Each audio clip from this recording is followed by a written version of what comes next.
नमस्कार, स्वागत आहे तुमचे माझ्या नवीन रेसिपीमध्ये। आज आपण बनवत आहोत ओल्या वालाची खिचडी। तर ही ओल्या वालाची खिचडी अतिशय भन्नाट लागते आणि आता थंडीच्या दिवसांमध्ये अशी खिचडी बनवून खायला खूप मजा येते। तर अशा पद्धतीची खिचडी कशी बनवायची, त्यासाठी काय काय साहित्य लागणार आहे हे पुढे आपण व्हिडिओमध्ये पाहूया।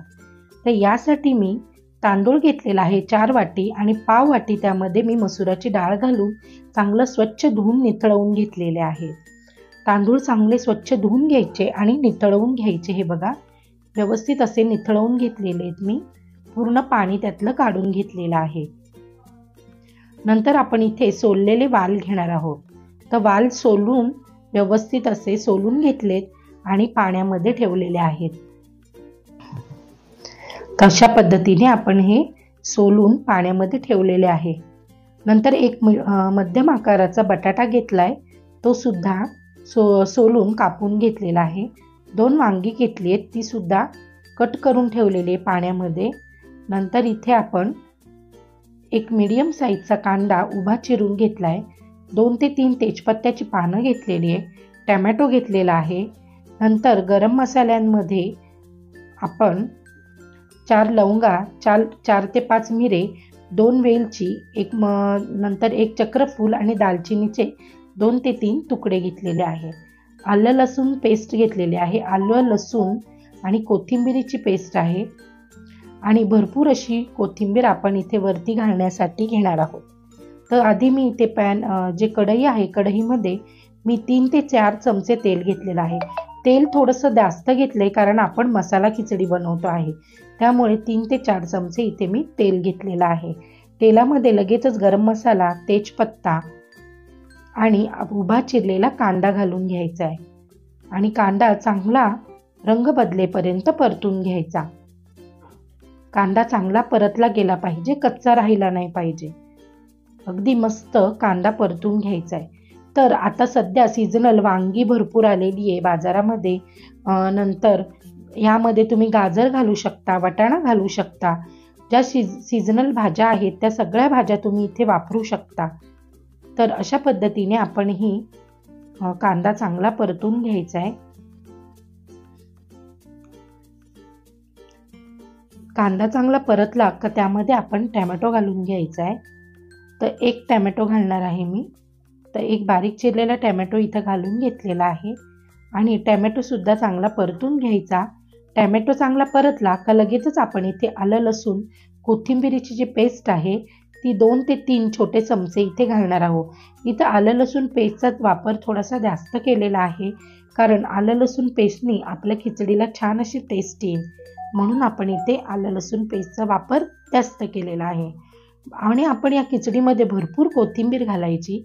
कोथिंबीरीने आपल्या खिचडीला खूप छान स्वाद येतो आणि कोथिंबीर आता सध्या भरपूर अशी स्वस्त झालेली आहे, त्यामुळे कोथिंबीर भरपूर घालायला काहीच हरकत नाही। तर आपण इथे थोडीशी कोथिंबीर फोडणीमध्ये सुद्धा घातलेली आहे, म्हणजे आपल्या फोडणीला छान असा सुगंध येईल। आता आपण इथे मसाले घालून घ्यायचे। तर मसाल्यांमध्ये आधी आपण घालणार आहोत हळद। तर इथे मी अर्धा छोटा चमचा हळद घातलेली आहे। गॅस मी मंद केलेला आहे, नाहीतर आपला मसाला आधीच जळून जाईल। तर छोटा चमचा इथे हळद घातलेली आहे। छोटा चमचा मी इथे धणे पावडर घातलेली आहे।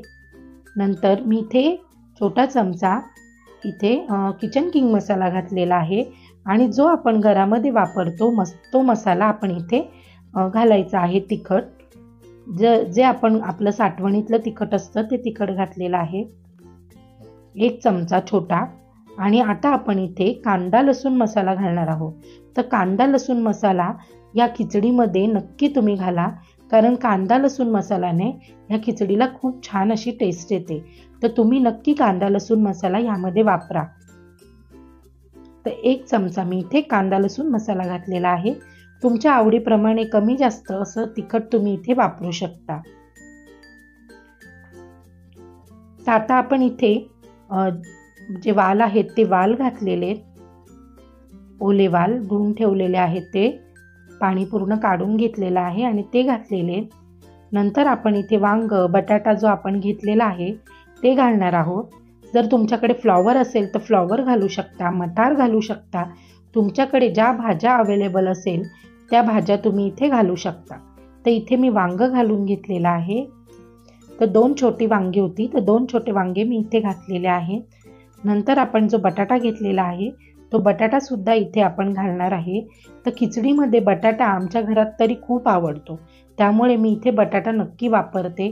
कारण बटाटा लहान मुलांना आवडतो आणि मग ते अशी खिचडीबरोबर बटाटा खायला त्यांना आवडतो, त्यामुळे मी इथे बटाटा सुद्धा घातलेला आहे.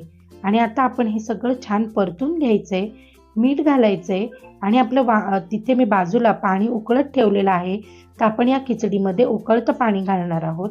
त्यामुळे इथे वांगं शिजलं पाहिजे म्हणून आपण काय करायचं आहे, मीठ घालायचं आहे, परतून घ्यायचं आहे आणि 1-5 मिनटं आपण या भाज्यांना वाफ काढून घ्यायची. कारण आपलं जे वाल घातलेले आहे ते शिजले पाहिजे, वांगं शिजलं पाहिजे. त्यामुळे झाकण ठेवून आपण ही भाजी शिजवून घ्यायची. म्हणजे अगदी थोडीशी शिजली पाहिजे, म्हणजे एक 20-30% आपली ही भाजी शिजली पाहिजे.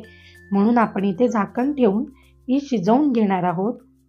आणि मग नंतर आपण इथे धुतलेला जो तांदूळ आहे तो घालायचा आहे. तर आता मी हे मीठ घालून परतून घेतलेलं आहे आणि आता मी इथे झाकण ठेवून 5 मिनटं वाफ काढून घेणार आहे. अगदी 5 मिनटं वाफ काढून घेतली आहे. हे पहा, आपल्या भाजीला किती सुंदर असा रंग आलेला आहे, तुम्हाला दिसतच असेल. आणि आपली भाजी 20-30% शिजलेली आहे. आता आपण ह्यामध्ये जो धुवून ठेवलेला तांदूळ आहे तो तांदूळ घालायचा आहे. तर इथे मी 4 वाट्या तांदूळ आणि पाव वाटी मसुराची डाळ घातलेली आहे. तर हा जो भात आहे हा किती पौष्टिक असा झालेला आहे हे तुम्हाला कळतच असेल की ह्यामध्ये आपण भरपूर अशा भाज्या घातलेल्या आहेत. नंतर डाळसुद्धा घातलेली आहे. नंतर आपण ह्यामध्ये तूपसुद्धा घालणार आहे. तर हा भात किती लहान मुलांसाठी पण चांगला आहे खाण्यासाठी. लहान मुलं म्हणजे अगदी बाळ नाही, जी लहान मुलं म्हणजे 5 वर्षाच्या नंतरची मुलं हा भात खाऊ शकतात. कारण हा थोडा झणझणीत असल्यामुळे तुम्हाला असं वाटेल लहान मुलं म्हणतायत. तर खूप सुंदर असा हा भात होतो. जर अगदी लहान मुलांना करायचा असेल तर तुम्ही इथे तिखट कमी घालू शकता. खूप चवदार लागतो. आणि आता आपण इथे उकळतं पाणी घालून घ्यायचं आहे. उकळतं पाणी घातल्याने ना आपला भात छान मोकळा शिजतो. त्यामुळे इथे मी उकळत्या पाण्याचाच वापर करणार आहे. आणि थोडंसं आता आपण इथे कोथिंबीर घालून घ्यायची आहे. हे बघा किती मस्त असं आपला बघा भात व्यवस्थित असं रंग सुंदर आलेला आहे. तर आता आपण इथे कोथिंबीर घालून घेऊया. भरपूर कोथिंबीर घालायची. कोथिंबीरीने आपल्या भाताला खूप छान अशी चव येते. तर कोथिंबीर घातली आहे आणि अर्ध झाकण मी यावर ठेवणार आहे. कारण अजून भाताला उकळी आलेली नाही आहे. तर आपलं पूर्ण भात जो आहे उतू जाण्याची शक्यता आहे. म्हणून अर्ध झाकण ठेवले. 5-7 मिनटानंतर आपल्या जो भातामधलं पाणी सगळं ॲब्झॉर्ब होतं. आणि जर तुम्हाला ह्या वेळेला वाटलं की आपल्याला पाणी कमी पडेल तेव्हा तुम्ही जे उकळत्या पाण्यामधलं थोडंसं पाणी बाजूला मी ठेवून दिलं होतं, तर ते पाणी मी आता इथे घालून घेणार आहे. आणि मग झाकण लावून आपण 5 ते 7 मिनटं हा भात चांगला शिजवून घ्यायचा आणि मस्त गरमागरम आपला भात तयार होईल. तर आता आपण इथे हे झाकण ठेवून घेऊया आणि 5 ते 7 मिनटं आपण ही जी खिचडी आहे ही चांगली शिजवून घेऊया. तर हे पहा, तर आता मी काय करणार आहे, हे जरासं परतून घेणार आहे आणि इथे थोडंसं आपण तूप घालणार आहोत. तर इथे आपण 2 ते 3 चमचे साजूक तूप घालायचं आहे. साजूक तुपाने आपल्या खिचडीला मस्त असा सुगंध तर येतोच, शिवाय ती पौष्टिकही होते तूप घातल्यामुळे आणि चवीला एकदम भन्नाट अशी लागते. तर तुम्ही नक्की तूप घालून खा ही खिचडी. जर कोणाला तूप आवडत नसेल तर त्यांनी नाही घातलं तरी चालेल. आता तूप घातलेलं आहे आणि मस्त भरपूर अशी कोथिंबीर यावर मी घातलेली आहे आणि झाकण लावून 2 ते 3 मिनटं आपण या खिचडीला चांगली वाफ काढून घेणार आहे. म्हणजे जर आपला भात का कुठे कच्चा राहिला असेल तर तो शिजेल आणि जे तूप आहे ते सुद्धा वितळेल. तर आता इथे झाकण ठेवायचं आहे आणि 2 मिनटं वाफ काढून घेऊया. आणि मग तयार आहे आपली ओल्या वालाची खिचडी. तर आपली ही ओल्या वालाची खिचडी तयार आहे. बघा किती सुंदर रंग आलाय आणि खिचडीसुद्धा अगदी मस्त मऊ मोकळी झालेली आहे. त्यासोबत मी उडदाचा पापड घेतलेला आहे खाण्यासाठी तळलेला. आणि जे मी लोणचं बनवलं होतं, तुम्ही पाहिलीच असेल त्याची व्हिडिओ, आवळ्याचं लोणचं. तर ते आवळ्याचं लोणचंसुद्धा मी इथे खायला घेतलेलं आहे. तर तुम्हाला ही रेसिपी आवडली असेल तर नक्की लाईक करा, शेअर करा, सबस्क्राईब करा आणि बेल आयकॉन दाबायला विसरू नका. आता आपण पुन्हा भेटूया पुढच्या व्हिडिओमध्ये.